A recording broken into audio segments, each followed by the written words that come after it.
Indeed, we're back again to have that continuation of our conversation. We had previously been discussing the RH blood group system. We examined previously the Fisher and race terminology, haplotype terminology. We also discussed the Wiener haplotype terminology.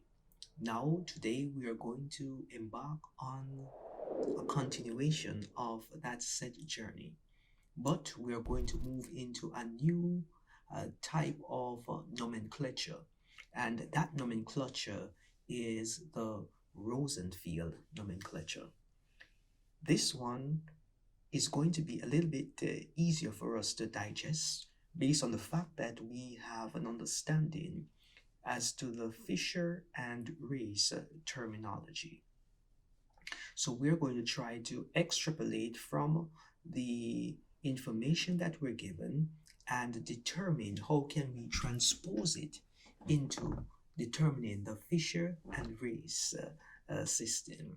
So if you're interested, let us get on the inside as we investigate these matters of critical importance. When we think of the Rosenfield terminology, we need to bring our mind's eye back to the 1960s, where Rosenfield and associate proposed a system that assigned numbers to each antigen of the RH system in order to identify it. So it was to have a template parameter so that they can easily deduce what was the blood group RH of the particular individual. So the system has no genetic basis. I want you to understand that clearly, nor was it proposed based on the theory of RH inheritance, but it was simply to demonstrate the presence or the absence of the antigen on the red blood cell. It's just that simple. So the system is simple in how it was conceptualized, but it is profound because it gives us an understanding and appreciation as to what is possible. While we're thinking about the Rosenfield terminology or nomenclature, I want you to remember that each antigen is assigned a number. And if you have 5 fingers on one hand, then that there would conclude the whole numbering system. Just like that. 1, 2, 3, 4, 5. And you will be saying, 5? Just 5? Yes, just 5. And then we're going to spice it up a little bit and add minus signs preceding a number designated where the antigen is absent. All right. So if it is negative with that number, then it means that that antigen is not present. But if it is that number, which means that it is positive, so we're not going to put a plus, you're just going to have the number, it means that the antigen is there. All right. So if an antigen has not been phenotyped, or a number will not appear. So if we didn't test it, then we're not going to put that number. We're just going to ignore that number, omit that number, pretend as though that number doesn't exist. All right? So that is how we are going to move into dissecting this system. One of the advantages of this nomenclature is that the RBC phenotype is succinct in its description, which means that it is easy to look at quickly and identify what is taking place. So we were talking about the different antigen. There are 5 major antigens, 1, 2, 3, 4, 5, right? And remember the Fisher race nomenclature. We have the DCE, right? And we have big D, big C, big E. And because we don't have little d, we just have C and E, and those are lowercase. Now, wrap our minds around that. Let us examine the Rosenfield situation. So for D, it is assigned RH1, so that's number 1. For C, it is assigned RH2. For E, it is assigned RH3. That's 1, 2, and 3 so far. Now, remember, there is no little d, which means that we can't have any little d. So d, small d, lowercase d, has to be omitted. Now, we know that we have capital letters, we have common letters or lowercase letters. So we still have C and we still have E to put in their place. So C, lowercase c, is assigned number 4 and E is assigned RH5. Simple. 1, 2, 3, 4, 5. Just like that. And we have a beautiful understanding as to what is taking place. What I want you to recognize and realize is also that the red blood cell that type D positive or C positive, maybe even E positive, C negative and E negative, the Rosenfield designation would be it's big D positive, so that's 1. It is big C positive, so that's 2. It is big E positive, so that is 3. C, little c negative, that means it is -4 because C is 4, right? And because it's not there, it's going to be minus. E negative, it's not there. Little e negative, it's not there, so it's a minus. And because E has a number 5 assigned, it's going to be -5. Wow, yes, we just did it. We just solved an equation. We just figured out what a blood group nomenclature is in the Rosenfield. That's just an example for us to digest. So if we have a sample and something was not tested, remember what we said, if it's not tested, then we're going to eliminate it. We're going to pretend as though it never existed. That way, if it doesn't exist, we're not going to put it down, right? If we are unsure, we're going to leave it out. When in doubt, leave it out, right? So that is how the system is designed. So let us assume that we did not test something. Let us say we didn't test for the E. We have C, D, E. That's big C, little d, and we have big E. All of those are there, but the little c, little e rather, we did not test for that. So we're going to leave that one out. So we have D, C, E. That's 1, 2, 3. D. We don't have anything. And now we have C. We have C.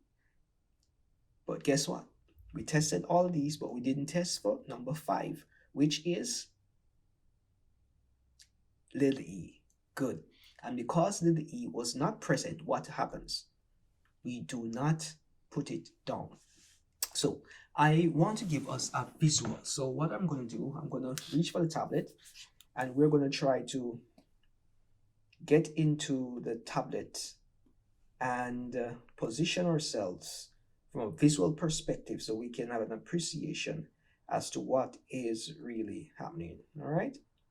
So let us get our things in order. So we're in our notepad.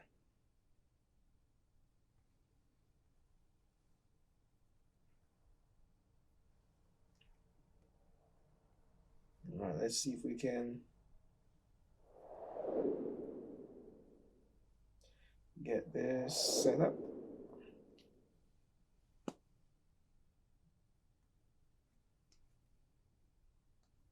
Mhm.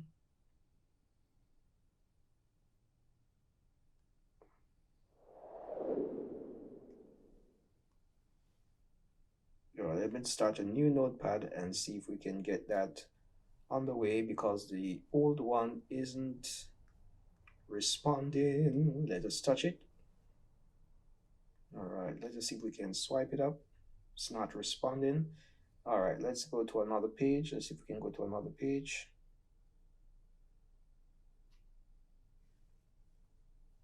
Still no response.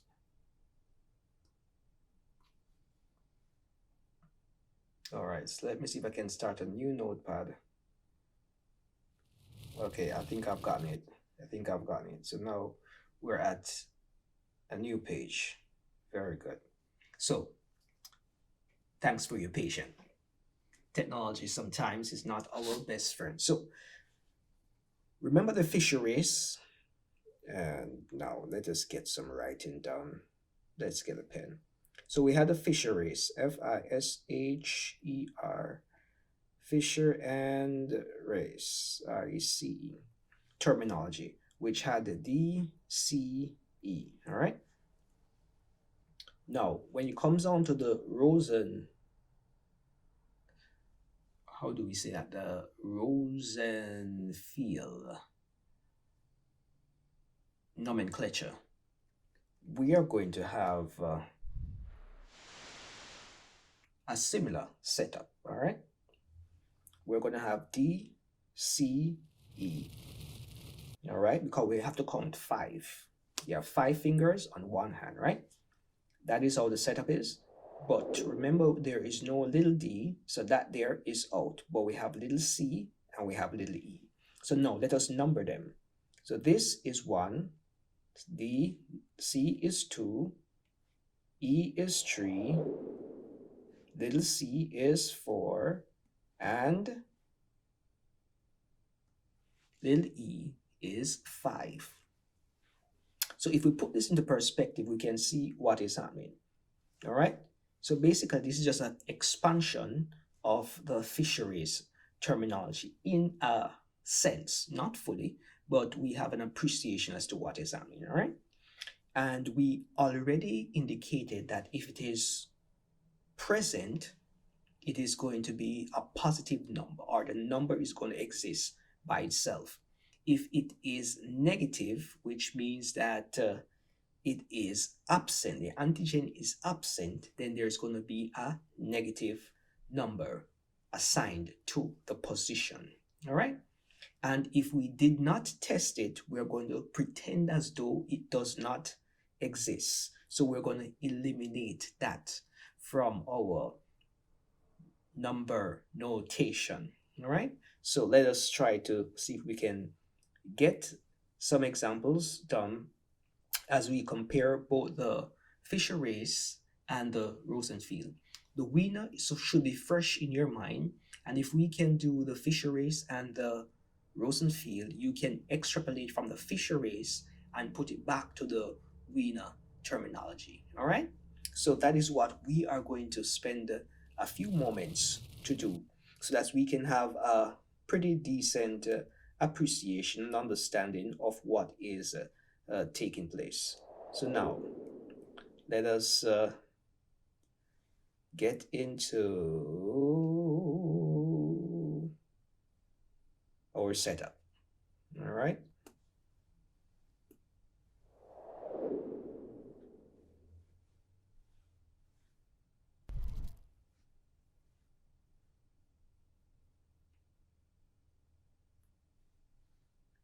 Now,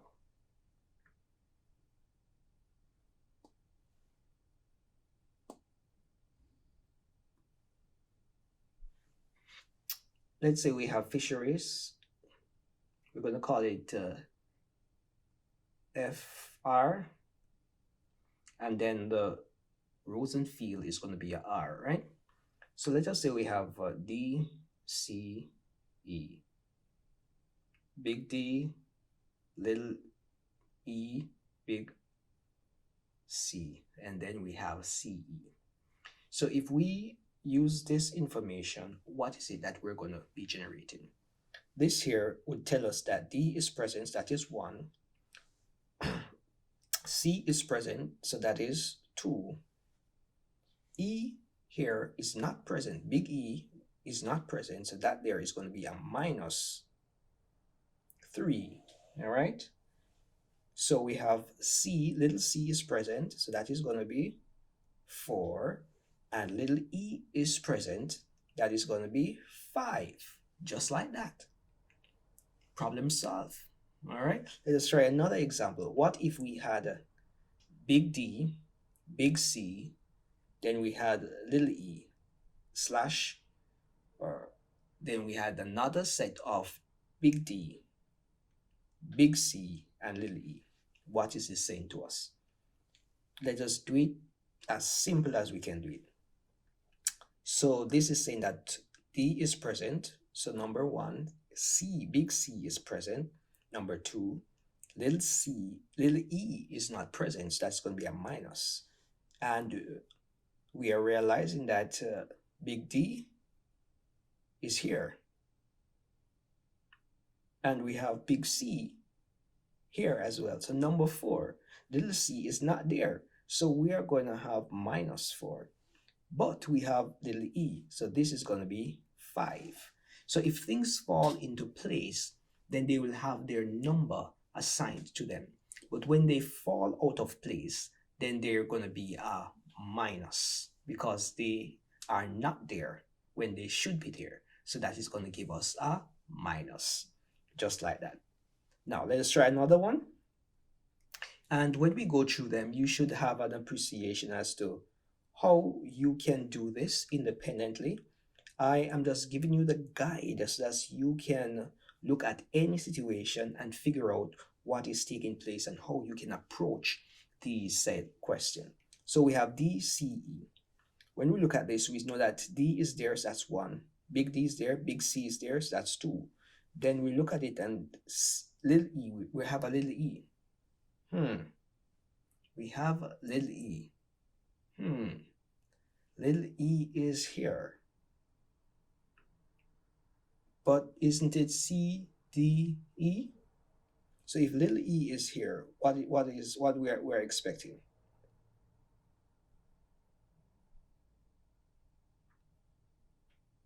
All right. And then we move into D. Big D is there. We're not concerned about that. Then we have C, little c. So that is there. We don't have little c where it's supposed to be. So we're going to put a minus and give that number 5. And if we have this, then we would understand what is taking place. All right. So this is how we can work out the nomenclatures so that we can have a better understanding, appreciation. So what I'm going to do is give you a linkage of how you go about determining these in a sheet form so that you can exercise and see where you are getting it correct and where you're not getting it as correct as you could have been getting it. All right. So with that stated, let us examine a little further. Are there any other RH blood group system that would be important for us to know and appreciate? Actually, there are other blood group systems which we could spend some time on. But what I want you to understand is that the Rosenfield system is good. It has its strength in that it's easy to understand and interpret. But the numeric system is very much suited for electronic data processing. And it can be used to expedite data entry and retrieval, which is good.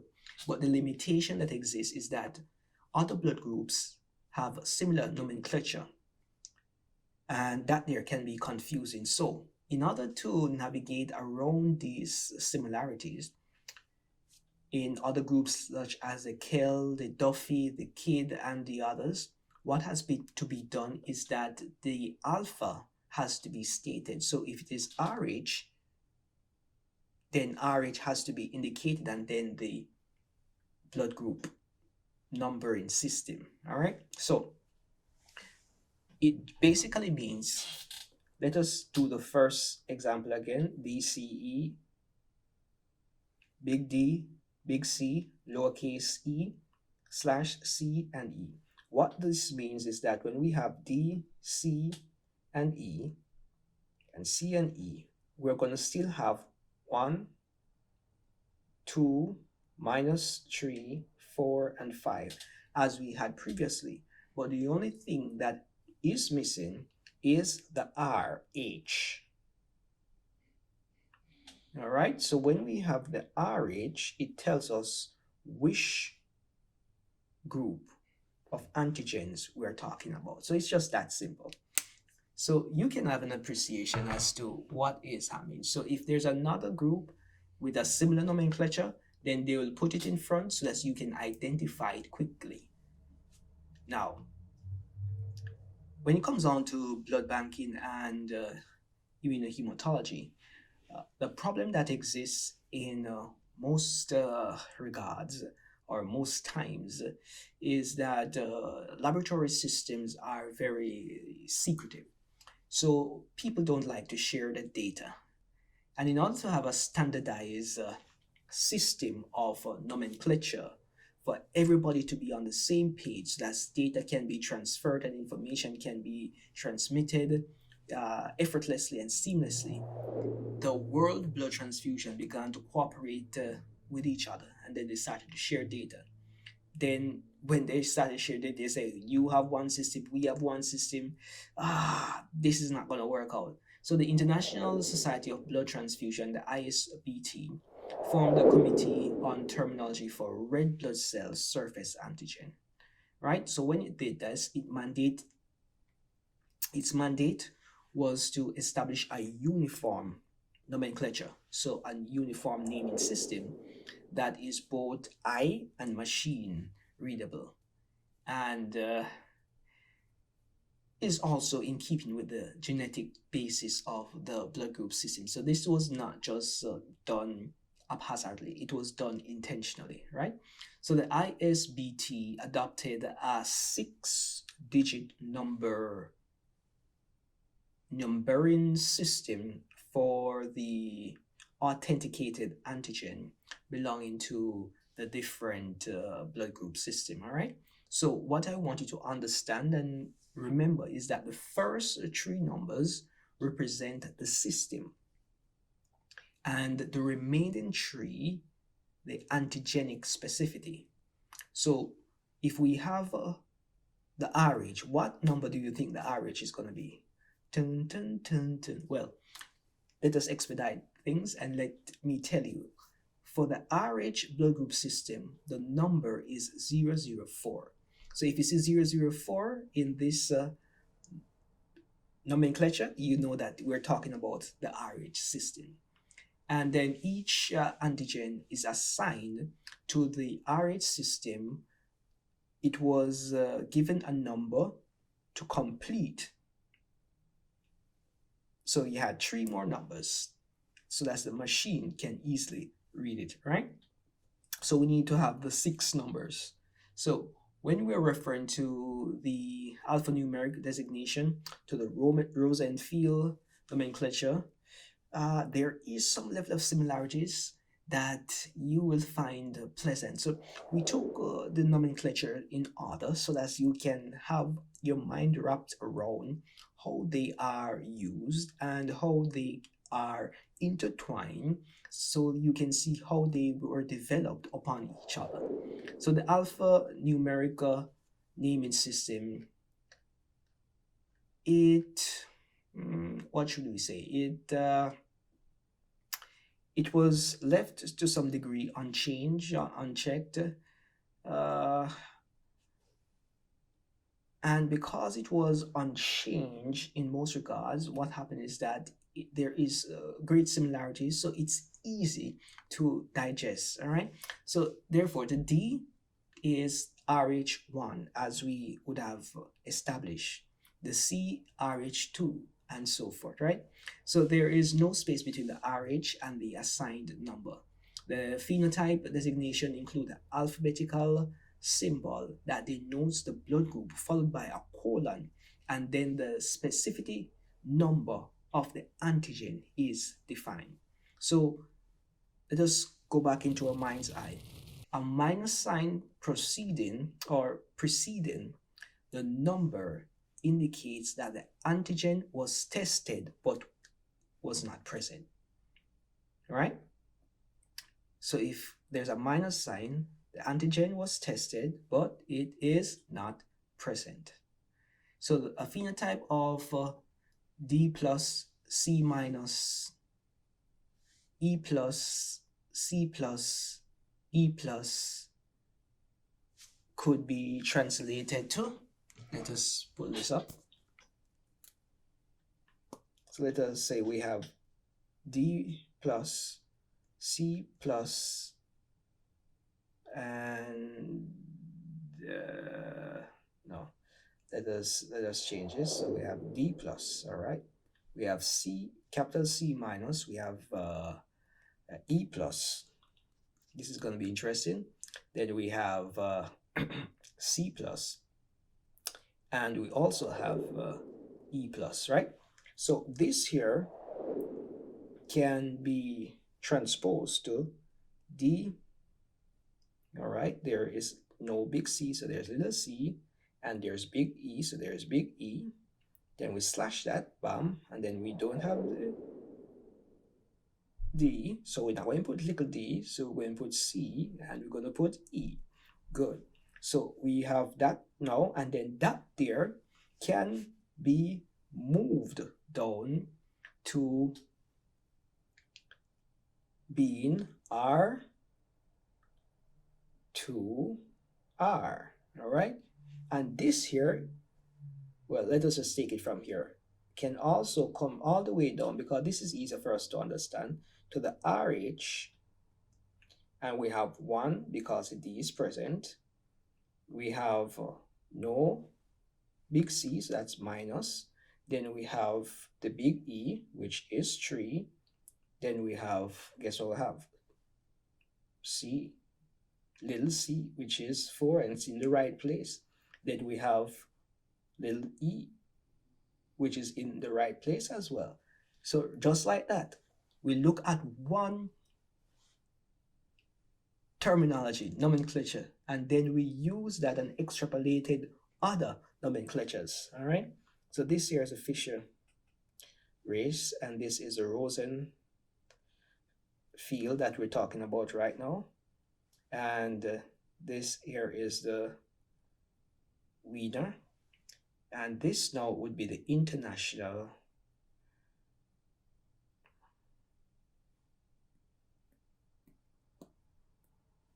that's the starting point there. All right, so now we have an understanding as to how this whole system comes together. So when we have one information, we can use that information to get other information, and when we do that strategically, then we will realize that we know more than we actually thought we did, based on a combination of incremental information stacking, right? So when referring to the gene and alleles or the haplotype, the symbols are italicized. The haplotype is followed by a space or an asterisk, and the number of the